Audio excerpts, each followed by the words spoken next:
135 years. Think smart. Think ahead. Brown Girl Homes. Martinsburg, Inwood, and Charlestown, Ranson. We have the tools. We have the talent. It's Miller time.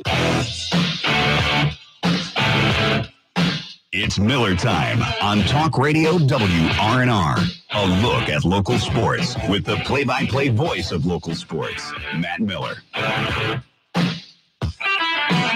Good evening, everyone. Welcome in to Miller Time on this Monday, June 4th. In studio, I'm Matt Miller along with Matt Crawford, and expecting a special guest to be joining us in our next segment of the program as we look back through the weekend that really got underway with the news late Friday afternoon that the Mountain East Conference had placed on their website the intent of Shepherd University to leave the Mountain East Conference. And our guest will be joining us hopefully right around 5:15, if not, maybe 5:30. But by the end of the program, we look to have John Doyle, who will be on to talk about that situation. Still not a lot coming out over the weekend, Matt. Yeah, you said the weekend started with big news, and we don't have any further news. I expected this to be a jam-packed weekend out of Shepherdstown or out of the Pennsylvania State Athletic Conference. We got the news from the Mountain East, so I expected some sort of other news from one of the other people involved, and nothing. I'm wondering if the Mountain East let it slip early on purpose, so to speak. Somebody accidentally clicked the post button. Oh, wait, it's out there now. I guess we'll leave it. I don't know. Is it a mechanism that puts any kind of pressure on Shepherd now that is out there? No, because if they were going to I don't think whether the Mountain East pushed them into doing anything. I think if anything, if Shepherd was still on the fence, the Mountain East doing this had nothing but push them away. At least that's how, if I was in Chauncey Winbush and the athletic department and really the school as a whole's shoes, and we were still kind of going back and forth about what made the most sense for the athletics, for the school as a whole, and the conference that we were still in announced that, hey, they're leaving, I'm thinking that'd be, hey, all right, see you later. You pretty much just summed up your own fate. But again, that's just the way I would look at it. Well, and clearly this is the response we got on Friday late in the afternoon from Chauncey Winbush, the Shepherd Vice President of Athletics. Sorry, but not making a statement at this point as the situation is still under review. While there may be a review process going on, even for the university to have contacted the conference to say this is our intent, though nothing else has been officially released, certainly the implication is there, and it's got to be the Pennsylvania State Athletic Conference when you look back to conversations that were held and inquiries that were made from that conference to the Shepherd University Rams, as evidenced in an article in the Journal by Rick Kozlowski and evidenced in our own interview with Chauncey Winbush back, what was that, during the pro day when Shepherd had scouts in town with an opportunity to see some of their guys that might get to play on the next level. By the way, we'll have to try to catch up again maybe in the coming weeks with Miles Humphrey and see how it's working out with the Ravens. We'll try to catch up with E.J. Norris, too. Yes. With the Bears.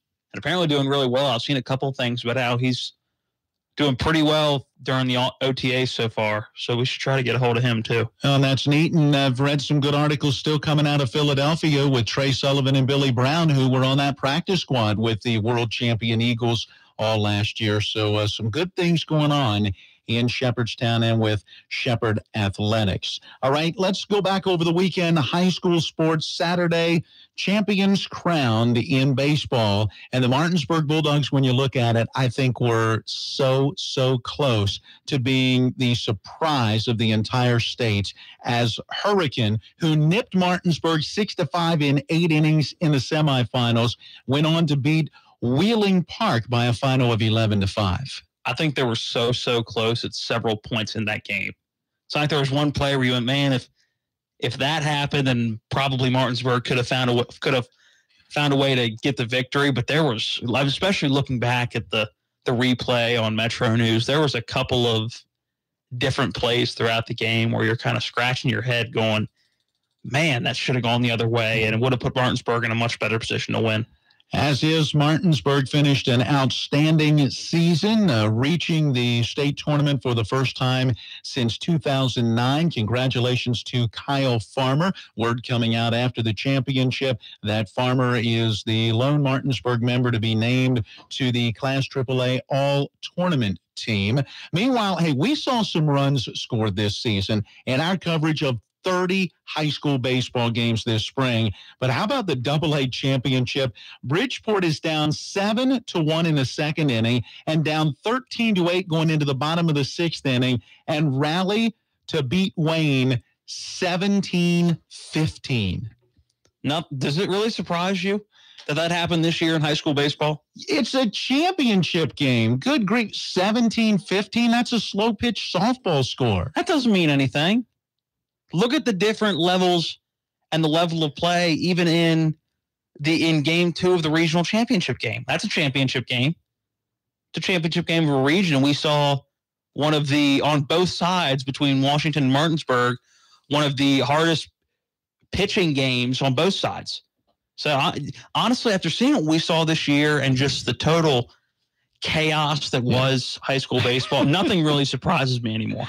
Bridgeport, with the come from behind, collects their 5th consecutive state tournament title. Meanwhile, in single A, yay for Moorfield, bringing one back to the Eastern Panhandle as the Yellow Jackets nip wheeling Central Catholic in 8 innings, 4-3 the final. Moorfield collects the program's 3rd all-time baseball state championship. At least somebody brought a trophy back. There it is. Well, you know what helps them? They're a single A team.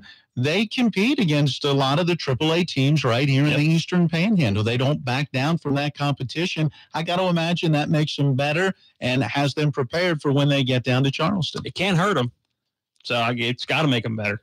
All right, let's turn to, let's go Major League Baseball. We'll save the playoffs in the NHL and the NBA for a little bit later in the program. But for right now, let's jump to Major League Baseball. Going into the weekend, last Friday we talked about it because it was a 4-game set. So it was Thursday night when action got underway that the Atlanta Braves took game 1 of a 4-game set. They ultimately end up taking 3 out of 4 and still hold the lead in the NL East. The Nationals are a game and a half back. And the one game the Nationals won took them 14 innings. So it wasn't an easy win. And Max Scherzer had to come through with a clutch pinch hit and score from first and score what would be the winning run. Yeah, the Cy Young pitcher is called on as a pinch hitter and gets it done with the bat. How do you like that? I loved it. You didn't. Well, I'm not saying I didn't. When I saw the highlights of how it all played out, I was excited. And to see Scherzer's excitement got me that much more excited. But after the fact, yeah, certainly I did look at it and go, man, you're talking about the guy who, by the way, has been named the pitcher of the month in Major League Baseball for May. Not surprising at all. The sub-2 ERA, averaging 8, it's right around 8 strikeouts an appearance. 4-0 in the month after winning it in the month of April. So the first 2 pitchers of the month in the National League go to Max Scherzer. I just hate to see a guy of his caliber potentially getting hurt, pulling a hamstring or whatever, rounding third, trying to score from first to win a game. He's still a professional athlete. I understand. You're an AL guy, so you like to coddle your pitchers. Us fans who like real baseball in the National League understand that pitchers are still athletes. All right, we still have an argument because Buster Olney of ESPN, one of the rare guys on ESPN that I really like, to be honest with you. I love his take and his knowledge of the game and his connections and so forth.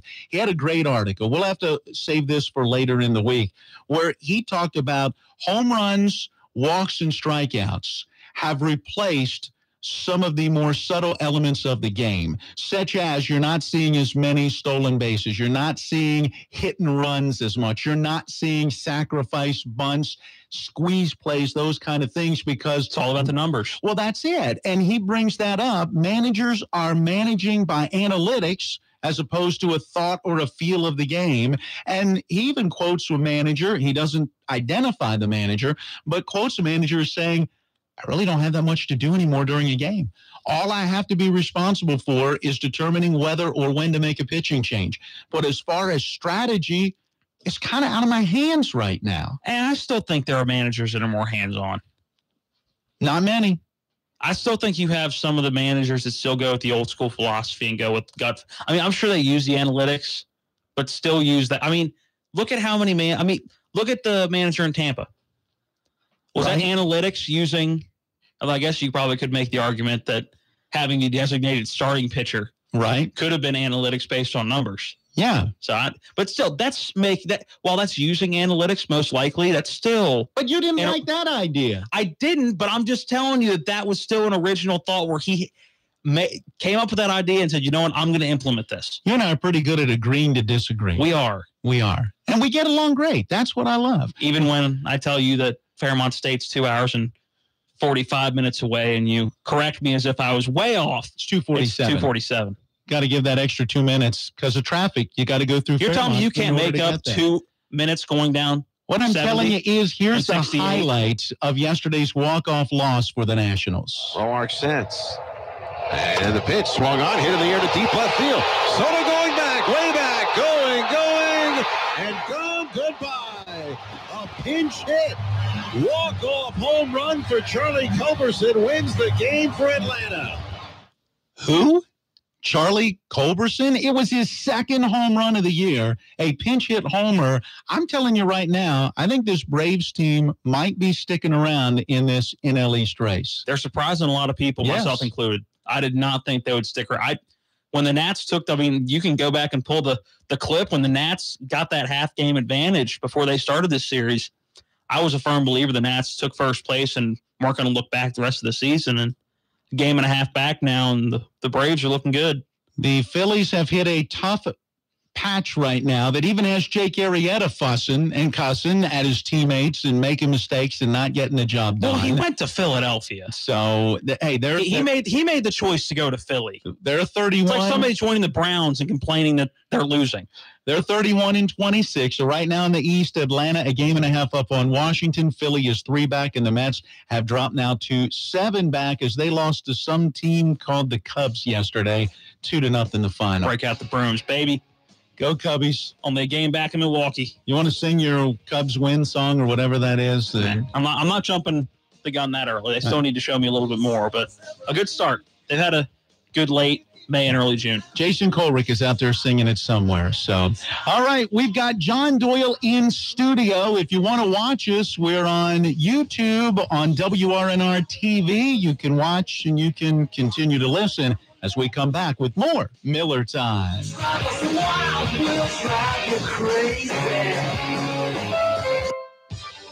The Honda 4th of July sales event is back, and you can get a brilliant deal on our most popular vehicles, like the Civic, Fit, and Pilot.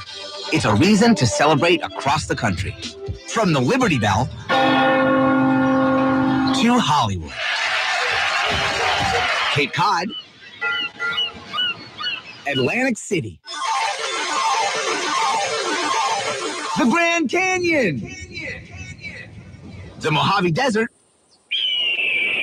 the Golden Gate Bridge, and even back up to Niagara Falls. Although technically we share it with Canada. So come discover the 2018 KBB.com Best Overall Brand during the Honda 4th of July sales event. Hurry into your local Honda dealer today. Miller Honda, south of Winchester, home of the lifetime powertrain warranty. www.mymillerhonda.com. Based on 2018 Brand Image Award from Kelly Blue Book. Visit KBB.com for more information. I'm John Schriffen with NFL Network Now on the Westwood One Radio Network. Rob Gronkowski has sparked some questions about his future with the Patriots by skipping all of the team's voluntary workouts so far. So will he attend the Patriots' mandatory minicamp this coming week? Here's what the All-Pro tight end said on Sunday. Oh, yes, we got the mandatory minicamp this week, so I'll be there this week. I'll be pro-go. So looking forward to it. Can't wait to get back to work, and I'm excited. Elsewhere, the Browns made another offseason addition, signing former Eagle linebacker Michael Kendricks to a one-year deal, according to NFL Network insider Ian Rappaport. Kendricks had 77 tackles last season in Philadelphia. And NFL Network's list of the top 100 players of 2018, as voted on by the players themselves, continues Monday night as we reveal the players ranked 40 through 31 at 8 p.m. Eastern, only on NFL Network. This has been NFL Network Now on the Westwood One Radio Network. The national debt is now over $20 trillion. What happens next? Rising inflation drops in the dollar's value. Some experts say another crash is coming. You can fight this, not with stocks or bonds, but with gold and silver coins in an IRA from Augusta Precious Metals. Call 855-858-5807 and learn how an IRA backed by physical gold and silver can hedge against inflation. Call Augusta Precious Metals right now at 855-858-5807 and get a free gold IRA guide. Call 855-858-5807. Every piece of advice when your kids become parents, whether they listen to you or not. Pennies put aside for future degrees. Little fingers saved from hot cookie trays. Every passed down tradition and heirloom. Every policy to watch over them when you're not there. Every way we look out for those we love is an act of mutuality. We can help with the financial ones. Learn more or find an advisor at massmutual.com. Coming up, more Miller time. As Asanovich goes to second for the 2 RBI double, and Martinsburg is on the board first. This is West Virginia State delegate and former Little League All-Star Jason Berry. I can still remember those summer days, the fun of playing baseball, building friendships, and learning lessons that are still with me today as I serve the people of the 61st District. I'm proud to support this year's All-Stars and wish the best to each team. 61st District Delegate Jason Barrett. Trusted leadership, real solutions. Will Greer to David Sills is a winning combination WVU fans know well. Greer throwing toward the end zone. Ball caught. Post pattern. Sills. Touchdown. David Sills hauls it in. The Mountaineers, Talk Radio WRNR, and your business is a dynamic combination like no other. Contact our station. Add your company to the coverage of the great tradition of West Virginia Mountaineer football and basketball. Heard right here on Talk Radio WRNR, the Panhandle Sports radio station.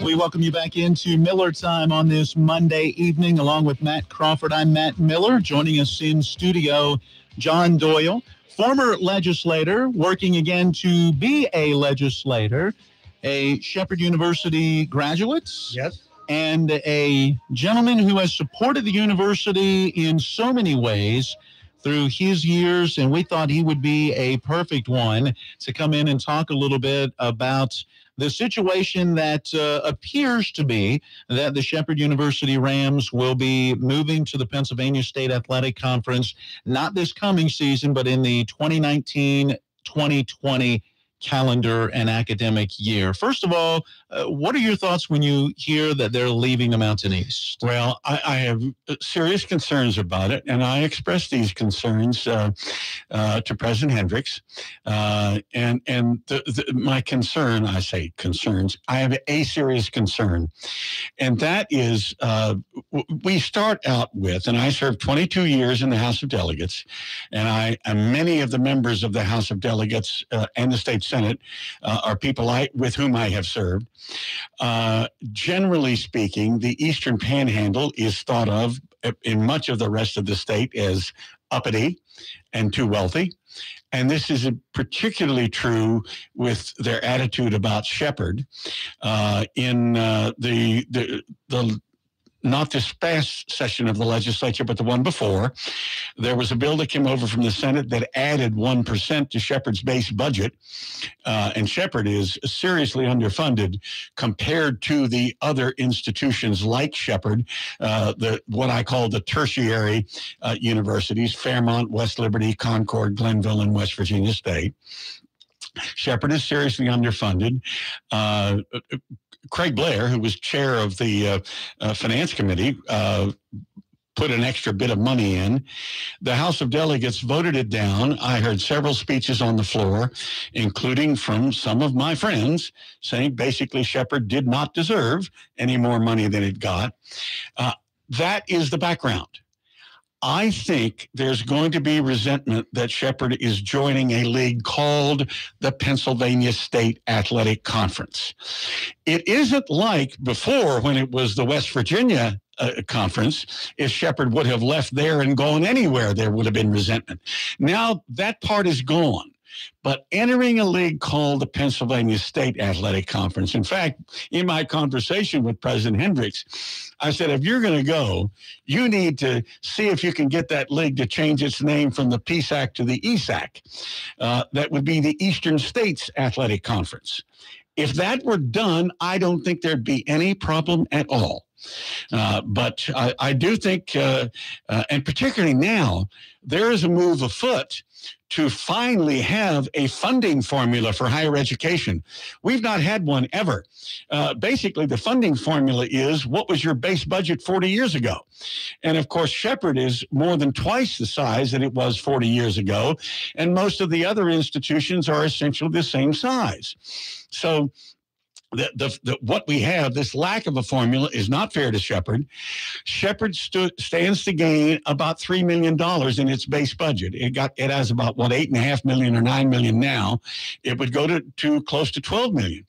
And now I wonder if the legislature would approve that much of an increase based on this.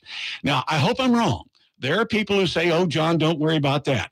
Well, given my years in the legislature, I do worry about that. Now, I have not, in my conversation with President Hendricks, I did not get into the question of, is this or is this not good for the school as a whole? That's up to them. I have, over the weekend, I did talk to 2 or 3 faculty members that I know. And what they said to me was that a large percentage of the faculty was in favor of this change. And it was because a number of the student athletes, even the student athletes in minor sports, said, this is what we want, because they will lose many, many fewer hours of class time because of the travel difference. Of the 8 schools that are in the PSAC's Eastern Division, 4 of them are close enough to Shepherd that it can be a day trip. Yeah. Yeah, absolutely. That's the thing. We were looking at it earlier. 5 of the schools of the 7, as Shepherd would become the 8th member in the Pennsylvania State Athletic Conference. The 9th member of the Eastern Division overall. Okay. Because Mansfield does not have football, but plays all the other sports. So when you look at that, 5 of those other 7 football trips are as short as the shortest trip in the Mountain East, which is to Fairmont State, which is, as Matt pointed out, 2 hours and 40 But the big thing minutes. is the number of overnight trips. That's what takes student athletes away from class. We've got just about a minute and a half to answer this one. If you don't mind sticking, we'll just keep I'll right. stick, sure. All right, we'll continue the conversation after the bottom of the hour. Matt Crawford. So you said you've heard from people in the legislature, friends of yours that know people in the legislature or legislative branch or whatever you want to classify it as, that not to worry about the budget at all. It's going to be okay. Have you heard anything on the other side of that? No, I am. I didn't specifically say legislators. I'm talking about really other people around here who have told me, don't worry about that. I've not talked to any legislators about this since the decision. I'm basing my opinion on my knowledge of legislators and listening to the speeches 2 years ago. And let's be honest, the state of West Virginia and its government can be petty at times.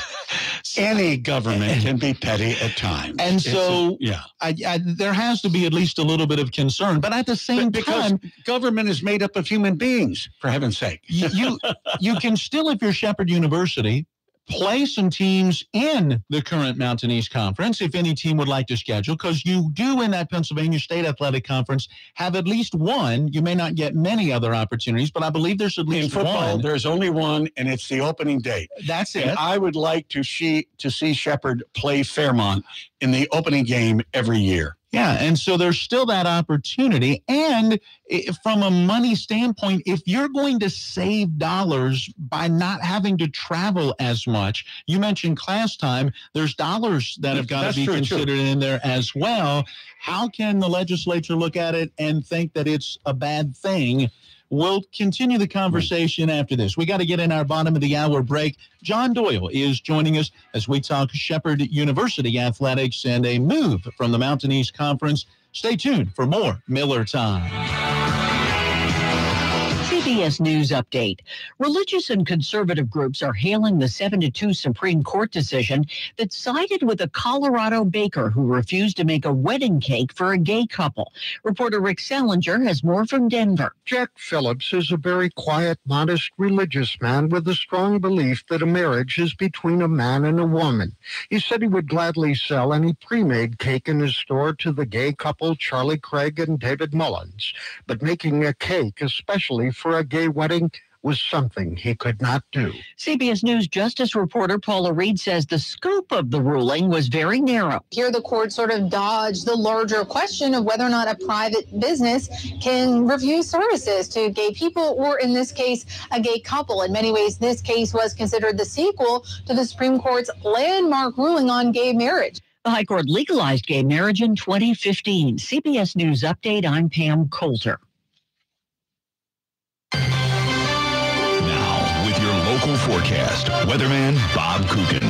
Clear and calm weather in our nighttime forecast for Berkeley, Jefferson, and Morgan counties. We're looking at lows in the morning back to about 55 degrees. Light breezes from the northwest. Sunshine to start the daytime tomorrow, but clouds will be on the increase overall, and a couple of showers may pop up late afternoon on a random basis. The high temperature near 76. Sunshine back for Wednesday. I'm Bob Coogan, Talk Radio, WRNR. L.A. Roberts is Berkeley County's oldest jeweler, where every season is new and exciting. In fact, new is old school to us, and though it's nothing new, our old traditions like exceptional service, quality, and value maintain L.A. Roberts Jewelers as the old master among so many new kids on the block. Whether you are a newcomer or part of the old guard, entrust all your fine jewelry needs to L.A. Roberts, Old World Jewelers for a new age, in historic downtown Martinsburg. We're talking with Joe Ferretti of Hammer, Ferretti, and Schiavone. Joe, how do you hire a personal injury attorney? Rob, we believe you should look for an attorney who has a good reputation and the results to match. Ask around. We have a history of success representing folks who live here. You'll be convinced that my law firm is the one to handle your personal injury claim. Call Hammer, Ferretti, and Schiavone at 264-8505 for a free review of your case. Or contact us online at hfslawyers.com. At Hammer, Ferretti, and Schiavone, reputation and results matter. Your NBC Sports Radio update starts now. Golden Knights and Capitals in D.C. Game number 4. Washington up 2-1. You can hear that, all of the action on NBC Sports Radio. French Open, 4th round. Serena Williams, unfortunately, unable to go. She had to withdraw, is dealing with a pectoral strain or pectoral injury. Forster out, was supposed to play Maria Sharapova today. Caroline Wozniacki loses. Simona Halep wins. Rafa Nadal wins. Marin Cilic and Juan Martín del Potro. They all advance. Phoenix has hired former Bucks interim head coach Joe Prunty to become their lead assistant coach. On the diamond this afternoon, Yankees over the Tigers in game 1 of a doubleheader, 7-4. Luis Severino, 8 innings, 10 Ks, improves his record to 9-1 on the season. I'm Keith Irizarry, and this is NBC Sports Radio.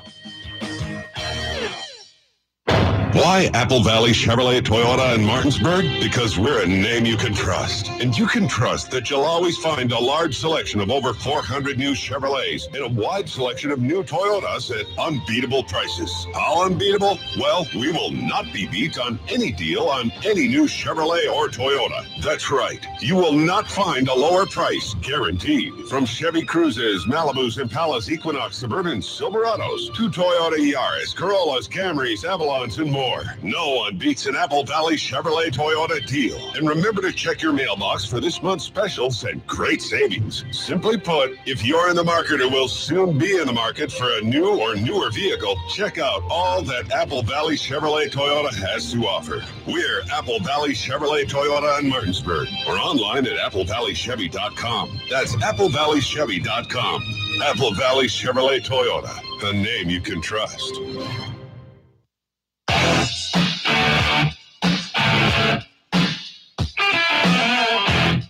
And we welcome you back into Miller Time on this Monday evening, along with Matt Crawford. I'm Matt Miller. We are joined in studio by John Doyle, looking to become a delegate once again. The former delegate has been around the West Virginia legislature in various capacities through the years, a a Shepherd graduate, longtime supporter of Shepherd University, has helped to secure many financial gains for construction and other things at Shepherd, and talking a little bit about the potential move of the Shepherd Rams from the Mountain East Conference to the Pennsylvania State Athletic Conference. Not official at this point, just simply the word coming from the Mountain East Conference through their website in a simple statement late in the afternoon last Friday that they had been informed of Shepherd's intent to move from the Mountain East Conference. More on that in just a second, but first, John, you got to bear with us. It's a feature that we have put in now. This is the third full week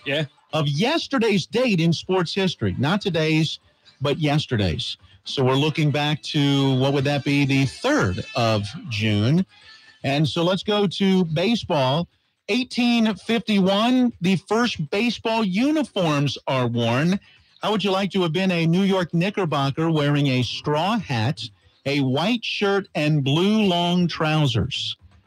It does not sound especially playing basketball, because that's what a comfortable way of playing baseball. I don't get it there. 1925, Eddie Collins becomes the 6th major leaguer to have 3,000 hits. Pretty good. Lou Gehrig on yesterday's date, 1932, the first to hit 4 consecutive home runs. The Yankees beat the A's in that one, by the way. Slow pitch softball score, 20-13. The 70 football score. Yes. The 1939 Belmont Stakes, the 71st running, James Stout riding Johnstown, wins in a time of 2:29.6. We'll all be keeping an eye on the Belmont this weekend. Hear from Eric Zimney at some point this week, I'm sure.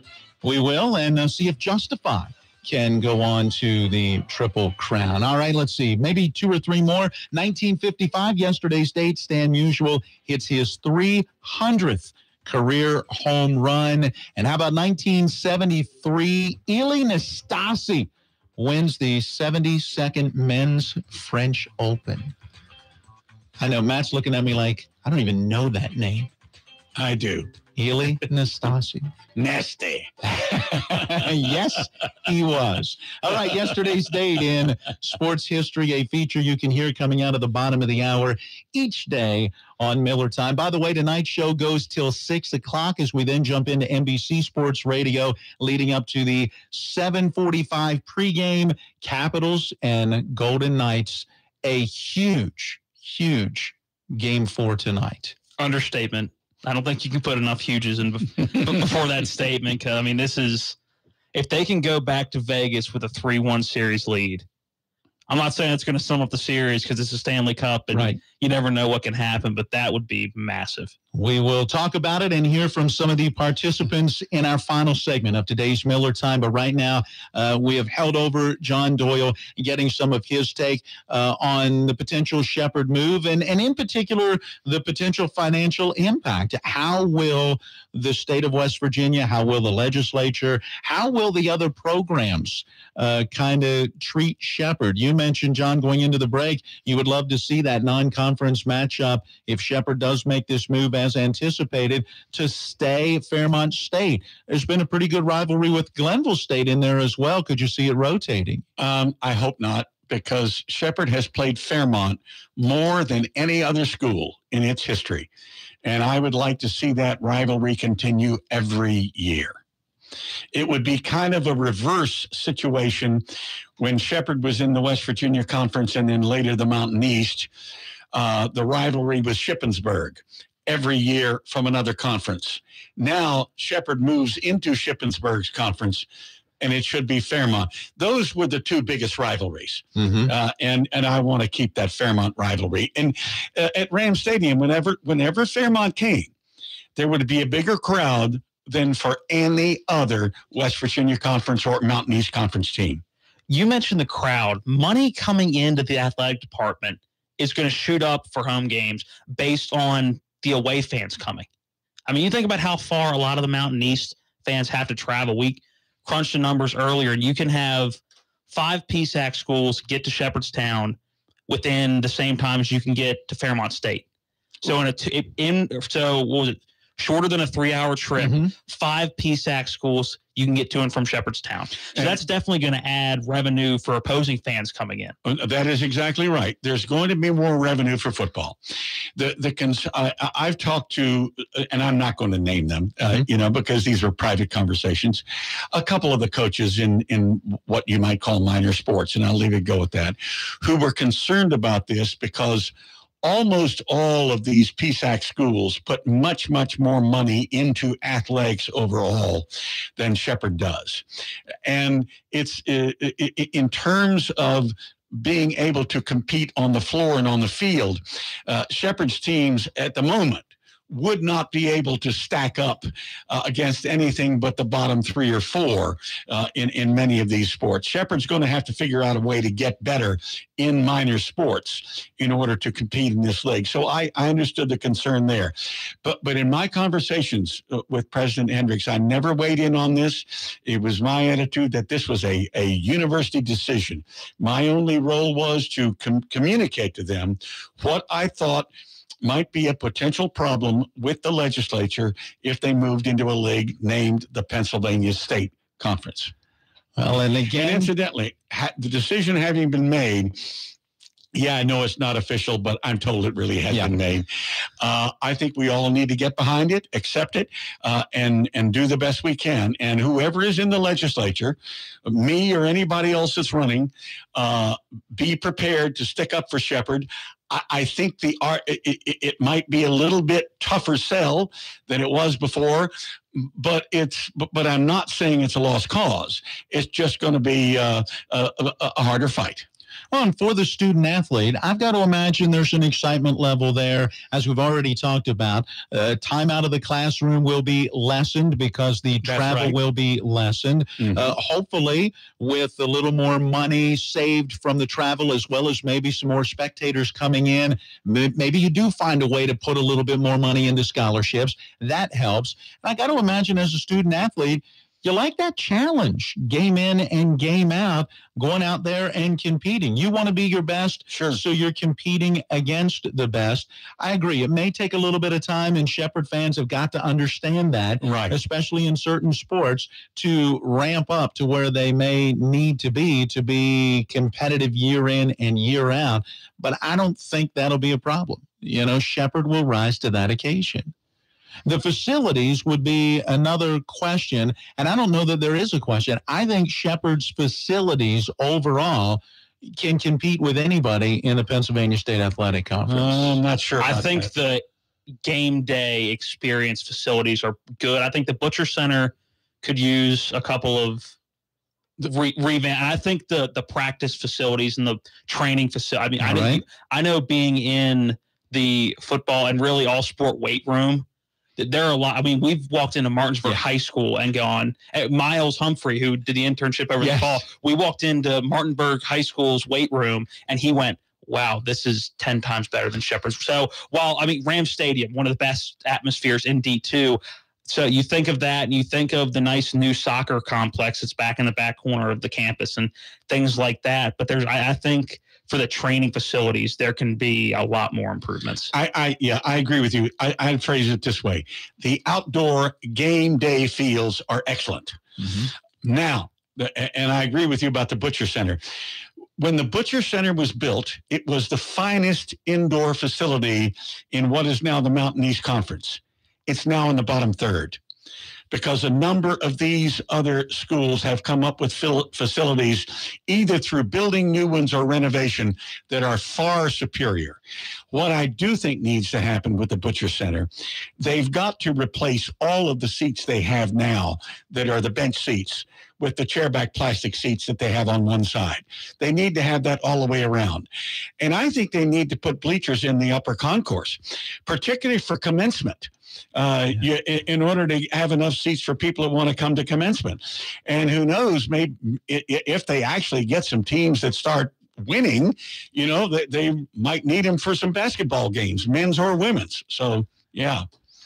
Well, any final thoughts as we wrap up this segment and take a break here and then come back to talk hockey? Yeah, I also think Ram Stadium is wonderful.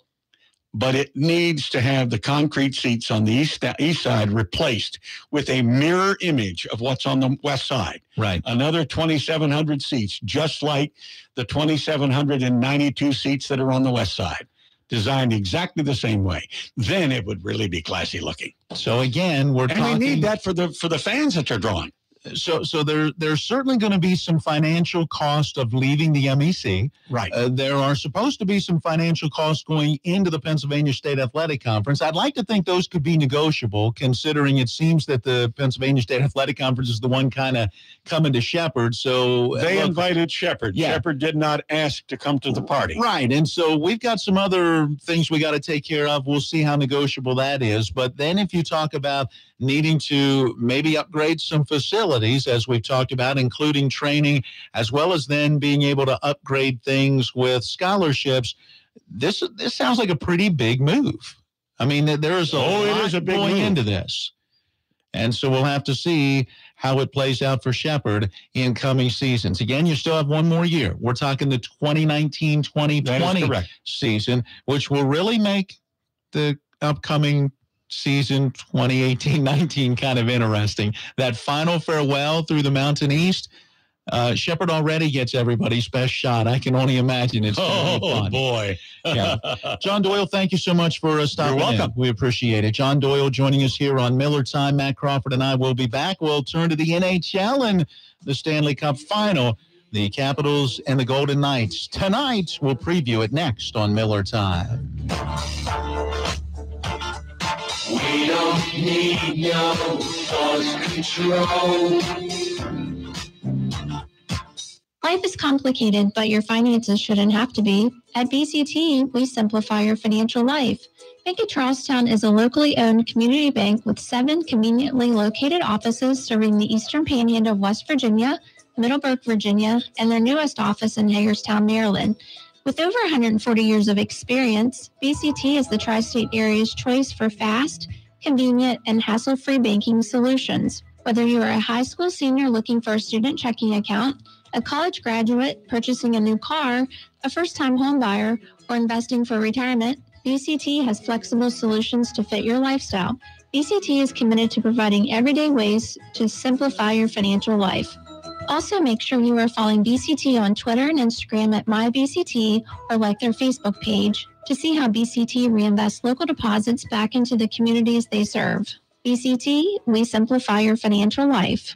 Member FDIC, Equal Housing Lender. The WVU Medicine Spring Mills office building is now open. This new 3-story, 40,000 square foot facility is conveniently located off Interstate 81, exit 20 at the intersection of US 11 and Campus Drive. The WVU Medicine Spring Mills medical office building features many different offices and services for area residents. It's now home to urgent care, women's imaging center, lab services, and primary care pediatrics. The WVU Medicine Spring Mills office building now open to serve you. Possibilities are all around us. We see potential in unexpected places.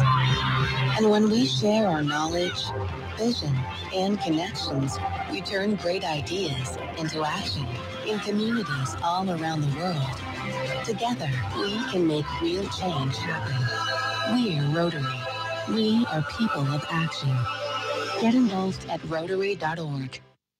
Since 1877, Farmers and Mechanics insurance companies have proudly supported our local community. Farmers and Mechanics has the insurance products to meet your needs, including home, auto, farm, dwelling fire, business owners, and umbrella coverage. Please contact your local independent agency for a review of your insurance needs and ask for a policy from the company that knows you best. Farmers and Mechanics insurance companies, just off Edwin Miller Boulevard on Administrative Drive in Martinsburg. FMIWV.com.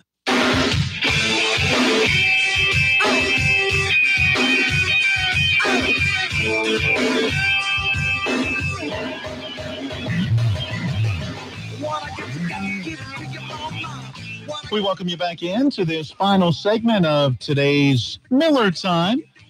We will be back on the air tomorrow for what will again be an hour, as tomorrow evening we'll have Game 2 of the NCAA College Softball World Series. Can't bring you Game 1 tonight because of the Caps and the Golden Knights, but it will be the Washington Huskies and the Florida State Seminoles, who will be meeting for the College Softball World Series. Game 1 is tonight in Oklahoma City. Game 2 tomorrow, and if necessary, Game 3 will be on Wednesday night, and we'll have the games Tuesday and Wednesday for you right here. And I watched some softball over the weekend, and that's going to be a pretty good matchup. Yeah, I think so as well. We saw some of the Florida State game yesterday as they got the win to advance, and they hit the ball. A couple of big home runs. I mean, they really look good, especially offensively. So it'll be fun. And again, that's through Westwood 1. We'll have the College World Series Baseball Best of 3 Championship Series in another couple of weeks, as well as the baseball playoffs are now getting into full swing. The Battle of Omaha. Yep. Let's talk about the NHL and the Stanley Cup Final. The Capitals over the weekend, huge win, and Alex Ovechkin continues to play well. And now loose for Carlson, he scores! Alex Ovechkin on the rebound on a goal now scramble. 18:50 to go in the second period. It's 1-0 for Washington. Well, the Capitals not giving up on that at all. Just continue to go after the net. There you go. John Walton on the play-by-play call as Ovechkin got the goal to put the Capitals in front on Saturday night. They go on for the 3-1 victory. And that was a scrum at the front of the net that I'm watching on TV, and every time the puck shifts, it's one of those things you kind of jump in your seat a little bit. After the third deflection, all right, somebody's got to score here, and who else but the Great Eight? Well, and what a postseason he is having now, 14 playoff goals. It's unreal. And then he's had time to get those goals. I mean, he had a very good first 2 rounds. I'm not saying that he's only gotten to 14 because he's played more. He had a phenomenal first 2 rounds, and without the really good first 2 rounds, I'm not sure the Capitals advance. But he's also had the ability to play more games. Yes. Which is going to get you more goals when you're Alex Ovechkin. And the real MVP, win or lose, again, I hope it's a win. Win or lose, the Capitals MVP for this postseason is Braden Holtby. Mm-hmm. Hands down. He had one mistake. That game should have been a shutout Saturday.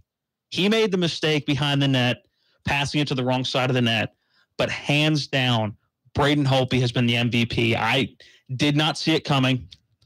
I really did. When Grubauer struggled the first 2 games in Columbus, I went, man, he was the better goal. This is going to be ugly. The Caps are going to get bounced in the first round. Holtby didn't even start the first couple of playoff games. He wasn't the starter at the end of the regular season. He sat for a month. So I don't know whether that kind of jolted him into reality a little bit, but whatever that rest did, it may have just been the rest. But he has truly been the difference maker. Yeah, he has certainly been solid, no doubt about it. And that has the Capitals out in front, 2-1, a chance to take the very commanding lead tonight. Brooks Orpik, not a guy that's going to put it in the net a whole lot, but did have a big goal in Game 2. He talked with the media and answered that question about the team's focus coming in. You're 2 wins away from accomplishing what you want to accomplish, so you try not to look too far ahead. We've been down in series and come back in 2 of those, so we know being up in a series doesn't guarantee anything. So that's been our approach the whole postseason. It is just really playing each game and turning the page pretty quickly, whether it's a win or a loss, and I think we've done a really good job of that. I love the fact that he points out we've been down in series, so we know even by going up, the other team can come back. But it's interesting that the Capitals, if they can go on and win this Stanley Cup Final, will become only the 2nd team in NHL history to win it all after trailing at some point in all 4 playoff series. It's a fun stat, but I mean, you're down. I mean, this series they were down 1 game. It's not like if you were to say they're the only team that in each round was down by 2 games or more, that's it. To me, I don't know. Being down 1 game and coming back is just kind of, okay, you got the first. Yeah, but come on now. You got the first laugh. And Game 2 was so important. If they'd have come home down 2-0 and would have gotten the win to now get to within 2-1, instead of being up 2-1, it'd be a huge difference. Yeah, no, but that's what I was saying. If it's like Columbus, the first round where they go down 2-0 in every single round and come back, then you're going, okay, that's pretty impressive. Being down by 1 game in a series, that a lot of teams come back from that. Yeah, but maybe not 4 consecutive series and win a cup. But a lot of people come back. To me, the pressure has to mount each round, though, because now, we can't have a slip up this game, or now we're down 2. Now we've got a huge hole to try to climb out of. So I don't think it's bothered the Capitals this postseason, though, because they've come out and played well in games that have been do or die. I mean, 2 games they're facing elimination in Tampa Bay. What they do, they came out and played the best 2 games of hockey in franchise history. They've been outstanding on the road, no doubt about it. Now 5-5 at home with the Game 3 win on Saturday. Can they make it 2 in a row at home? We hear from the Caps' TJ Oshie. We've been doing a good job. I feel like these playoffs, and maybe a couple times not a great job at kind of staying pretty level-headed and focused. We've been doing it for the most part on a shift-to-shift basis. Or period to period, and at times game to game. There's been a couple times where I think we've gotten a little bit ahead of ourselves and gotten a little satisfied. So it's going to be important for us to really focus on the start mentally, probably a little more than physically. Make sure we're sharp with our reads, with our defensive play, with our puck decisions. And after that, I think our game will take over, and we'll have a good chance of seizing this opportunity we have in front of us. Yeah, big opportunity for the Capitals tonight. They could take a commanding 3-1 series lead with a win over Las Vegas. They'll drop the puck shortly after 8 down in D.C. The pregame with John Walton beginning at 7:45 tonight right here. All right, I hate to take us away from hockey and go Caps tonight. Just in from Jason Dumas of the WDVM in Hagerstown. Breaking, a source has confirmed rumors. All Shepherd University athletic programs will join the PSAC conference beginning in the 2019-2020 season. Shepherd will issue an official press release on Thursday with an expected press conference on June 20th or 21st. So it is now official. Thursday, they will officially announce Thursday with a press release. I'm guessing confirming with the PSAC, official PSAC press release, and then the 20th or 21st of June, a press conference will be held introducing the Shepherd Rams to the Pennsylvania State Athletic Conference. Wow, very interesting. The length of delay they were listening to Miller Time. The two, as far as when you're going to put out a statement and then wait for 10 days before you would actually get into a press conference. So thanks, Russell Goodacre, for that. He sent me that. So. All right. Thanks, Russ. Russ sent me the link to the Mountain East article, too, on Friday. So Russell Goodacre, our beat reporter for us. There it is. Russell, thank you again. All right, quickly to the NBA. I'm sure you watched last night, right? The NBA, the basketball game. The Golden State won, and Curry was just throwing up prayers, and they were going in. What do you mean throwing up prayers? Did you see the 3 he took? Hold on, listen. Draymond has to go with 5. Pass back to Curry. Curry's fumbles it, gets it, checks the clock with 3 with 2. Backs up, shoots a fadeaway rainbow 3. Got it! Oh, he hit it! It was a circus shot by Curry. It had no chance. It had no chance of going in, but he nailed it. And the Warriors lead by 14. Apparently, it had a chance of going in because how do you? After he makes a shot, how do you say it had no chance of going in? It was an answered prayer. There was no chance when he threw it up. Obviously, I did not get to see that one. I did get to see a good bit of the game into the early part of the fourth quarter, but did not see the circus shot as the Warriors go on for the 122-103 win. LeBron James, 29 points, but Steph Curry, a finals record, 9 3-pointers as he scored 33 points. Big whoop.